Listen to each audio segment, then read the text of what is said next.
Dolly. You gonna do Pilates, puppies and Pilates?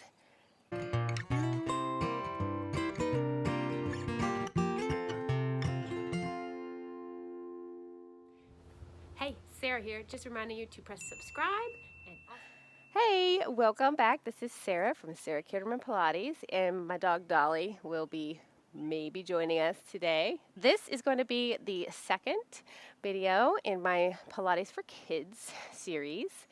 We're going to do 5 more exercises based off of a classical mat Pilates flow.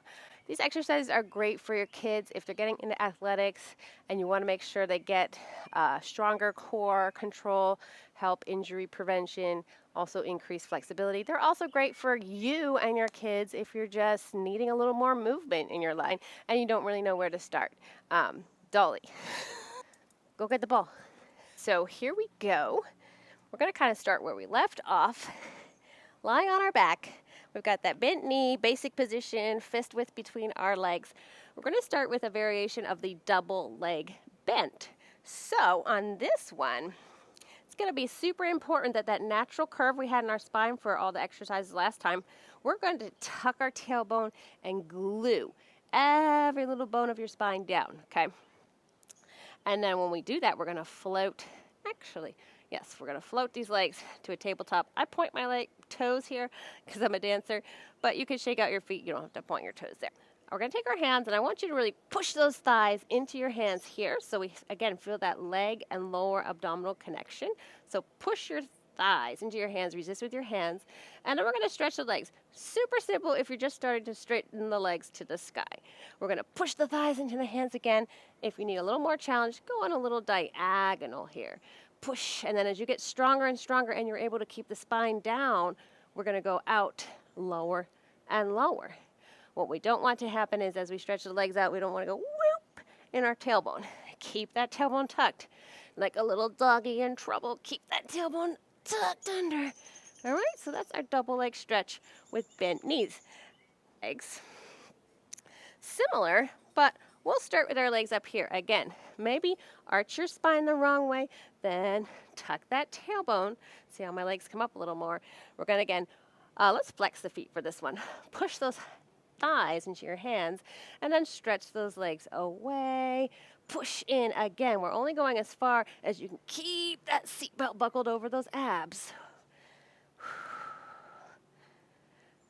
And again, another way to progress this, besides bringing the legs lower as you get stronger, is to remove your hands from the thighs at some point.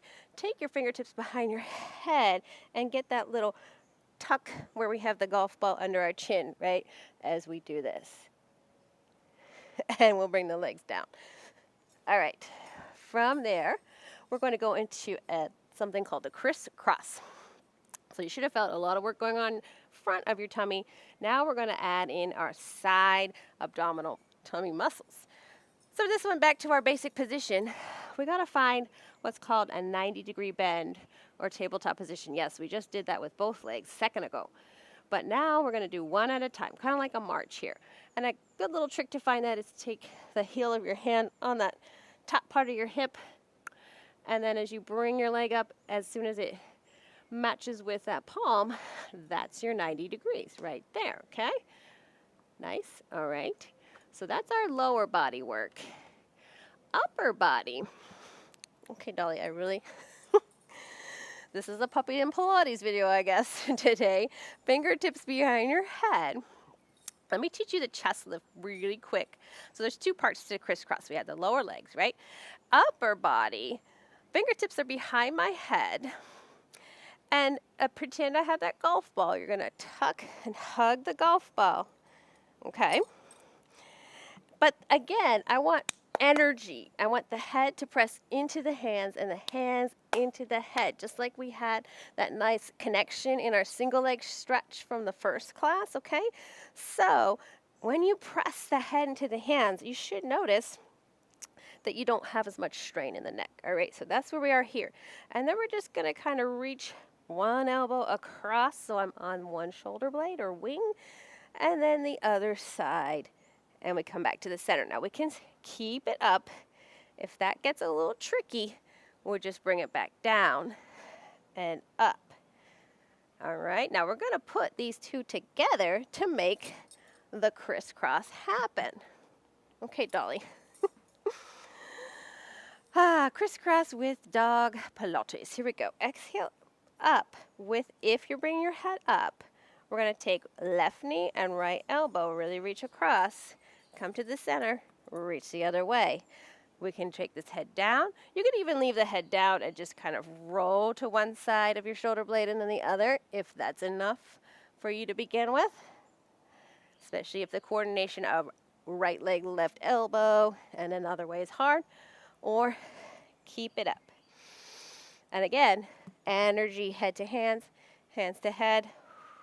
Imagine you still were pressing here, so you still have the energy in your lower body. And yes, we've done way enough of those. That was a lot of reps because I was talking you through a lot of things. Ideally there, you want to do 4 to maximum of like 8 on each side when you get to go through this on your own. Now, an exercise we had thrown in last time for a bonus, rolling like a ball. Rolling up. Okay, we're going to scoot down. We're going to make sure we have cushion behind us. Knees are matching up with our shoulders, balancing on our tailbone. Imagine you had a little ball right here. So you're going to round your spine and balance back to your shoulder blades and roll up to your tailbone. Let's do 3 more today. If you can think of breathing, kind of helps to exhale and out. Remember, the challenge is to not hit your head on the back here and not hit your feet on the up. Now my hair is probably on the mat, but my head is not hitting. 1 more. Oh, should I throw the ball for this faithfully waiting dog here? Okay. Go catch the ball, Dolly. All right. And after rolling like a ball, we're going to do something called spine stretch forward. Again, my legs, if you see from this way, I'm going to open my legs about shoulder distance. Stop, please. And stretch them out, but I'll go this way, so I stay on my mat. And again, when I say stretch them out, just leave an easy knee bend. We'll work towards flexibility. We don't have to be super straight legs and then try to, not be able to sit up tall. Relax your knees so you can stack head, shoulders, hips.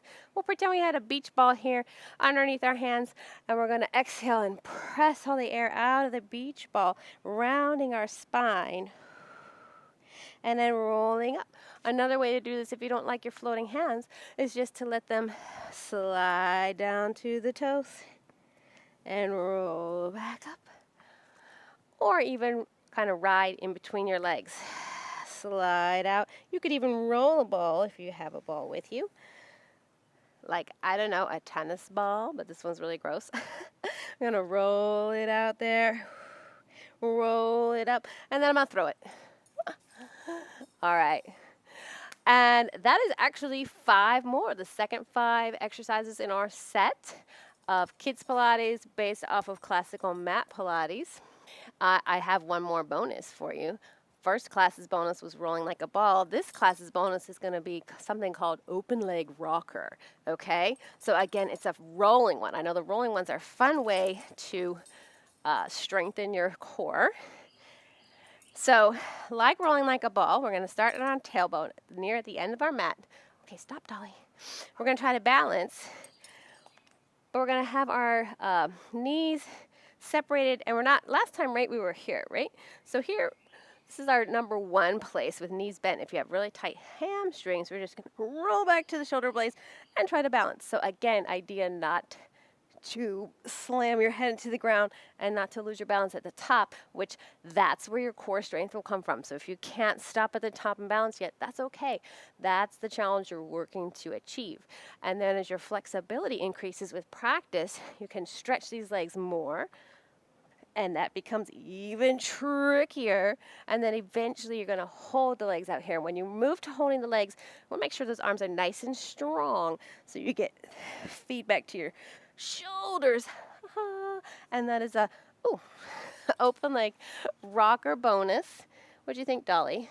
Did you like that? She's just excited that I'm out back with her to play.